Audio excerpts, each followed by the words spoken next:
नमस्कार, दृष्टी न्यूजमध्ये आपल्या सर्वांचं स्वागत आहे। आज मी रानसीर या ठिकाणी आलेलो आहे आणि या ठिकाणी पाहत असताना एक वृक्षतोड जे मौल्यवान अशी वस्तू खैर आणि खैर तोडची पहाटेची सुमारास ही घटना घडलेली आहे।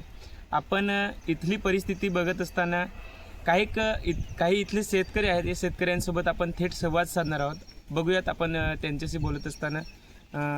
दा नमस्कार। नमस्कार। आपलं नाव सांगा। माझं नाव विजय वरखंडे। आणि इथं तुम्ही काय सांगाल, आपल्या शेतामध्ये हे सगळं काय आपले प्लॉटमध्ये काय सगळं काय घडलं या संदर्भात तुम्ही काय बोलाल? या ठिकाणी मला पण सुद्धा माहिती नव्हतं, परंतु हे रात्रीची चोरी करण्याचा त्यांचा चोरींचा प्रयत्न होता। परंतु सकाळी 10 नंतर मला कळलं की स्वतःच्या आपल्या प्लॉटमध्ये खैराची तोड झालेली आहे असं। तर त्याच्यानंतर मी इकडे आलो, तोपर्यंत पोलिसवाल्यांनी मुद्देमाल जो होता तो गाडीमध्ये भरून त्यांच्या जेटीला नेलेला आहे। आणि जेटीला नेल्यानंतर काही थोडीशी 2-4 झाडं होती अजून। ती असताना मी इथं होतो तेव्हा जे वन अधिकारी होते त्यांना विचारलं मी, तर म्हटलं तुम्ही गावाचे वन हक्कवाले किंवा गावातले जे सरपंच किंवा इतर व्यक्ती वगैरे आहे किंवा प्लॉटधारक आहेत, अशांना तुम्ही इथं त्यांना विचारलं का, तुम्ही त्यांच्याशी बातचीत केली का? तर ते बोलले का इथं कोण नव्हतं, असं आम्ही फोन करून त्यांच्याशी कॉन्टॅक्ट केला, एवढंच मला बोललेलं आहे। परंतु जर प्लॉटमध्ये जे मालक आहेत, प्लॉटचे मालक आहेत, अशांना तरी कळवायला पाहिजे किंवा त्यांना हाताशी घेऊन तरी ह्या गोष्टी करायला पाहिजेत, माझं असं म्हणणं होतं। दुसरा एक तुमचा आरोप ऐकायला भेटलाय, तो म्हणजे मागेही याच ठिकाणी ह्याच प्लॉटमध्ये वृक्षतोड झालेली होती, म्हणजे खैरतोड झालेली होती। या संदर्भात तुम्ही काय बोलाल? हां ठीक आहे, मागच्या वेळेस पण खैराची कत्तल झालेली होती, त्यावेळेस पण भरपूर 6-7 झाडं तोडलेली होती। त्यावेळेस पण चोरांचा तो डाव भेटला, कारण की त्यांना चोरी करता आली नाही। त्यावेळेस पण ती झाडं होती ती तशीच सोडून पळालेली होती, यावेळेस पण ते असे सोडून पळाले।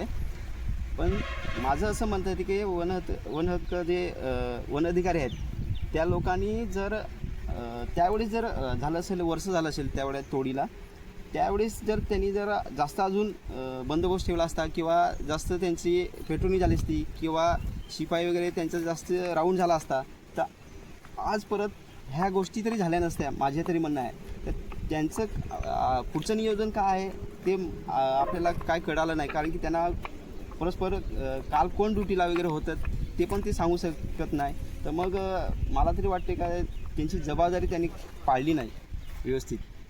बघितलंच आपल्याला इथं एका शेतकऱ्याने सांगितलंय आणि काही अधिकारी आहेत त्या अधिकाऱ्यांवरतीही त्यांनी आरोप केलेला आहे। या आरोपामध्ये आपण एका अधिकाऱ्यांसोबत बोललो, मागची जी कारवाई होती या कारवाई संदर्भात पण त्यांच्याशी संवाद साधला।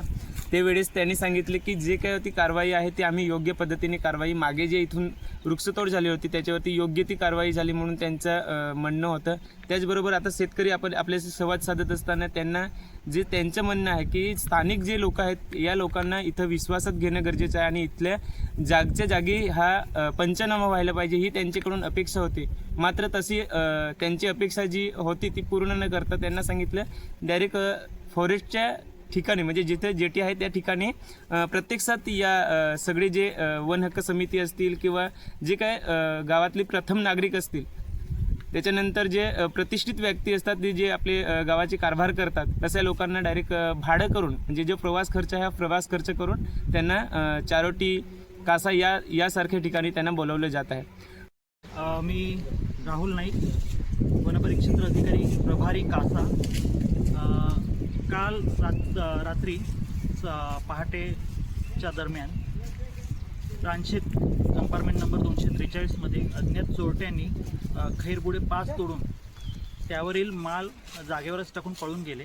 आमचे वनकर्मचारी हे रात्रगस्त नेहमी करत असतात आणि रात्रगस्ती दरम्यान कुठेतरी चोरट्यांना त्यांची चाहूल लागल्याने चोरटे सदर माल टाकून पळून गेले। सकाळी आमचे वनकर्मचारी यशवंत बात्रा व वनमजूर हे गस्त करीत असतात, त्यांची ही बाब निदर्शनास आली।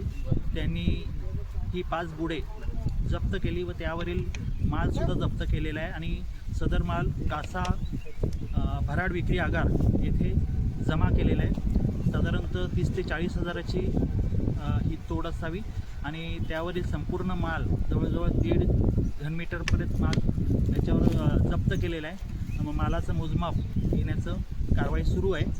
पुढील तपाससुद्धा सुरू आहे. यातील आरोपींपर्यंत पोहोचण्याचा आम्ही वनविभागामार्फत पुरेपूर प्रयत्न करू. त्याचबरोबर गावकऱ्यांचं आणि स्थानिक प्लॉटधारकांचंही सहकार्य आम्हाला अपेक्षित आहे. साहेब, याच ठिकाणी मागील 2 वेळा चोरी झालेली आहे. या संदर्भात आपण काय भूमिका घेतली होती? यापूर्वी देखील इथे याच ठिकाणी काय आजूबाजूला तोड झालेली होती आणि त्यावेळी देखील आमच्या वनकर्मचाऱ्यांनी कारवाई करून त्यावरील गुडं व माल जप्त केलेला होता व तो माल कासा विक्री आगार, भराड विक्री आगार येथे जप्त करून त्याचा शासकीय पद्धतीने लिलाव केला होता आणि सरकारची जी नुकसानी आहे ती भरून काढलेली होती.